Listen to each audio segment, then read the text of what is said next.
આજ રોજ અમારા યુનિયન દ્વારા રજૂઆત કરવા આવ્યા છે.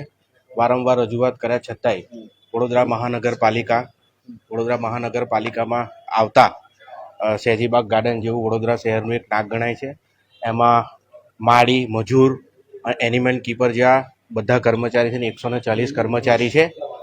તો આવડા ગત 17મી કે 20 તારીખે એમની મિટિંગ હતી કોન્ટ્રાક્ટ આપવાની, અને એ કોના ફાયદા માટે મિટિંગ આપવાની માટે જે પાટણકર અને એક માનવ મહેતા કરીને છે એ લોકોએ એક આ કારસો રચ્યો છે. બાકી વડોદરા મહાનગરપાલિકામાં આ લોકો 15 વર્ષથી કામ કરતા હતા, ત્યાં સુધી કંઈ નિર્ણય નહીં આવે.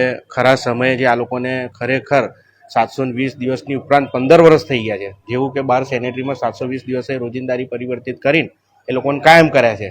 અને તે વખતની પરિસ્થિતિ સેનેટરીની એવી હતી કે ત્યાં મહેકમ નહોતો, અહીં ઓલરેડી 350 કર્મચારીનો મહેકમ છે.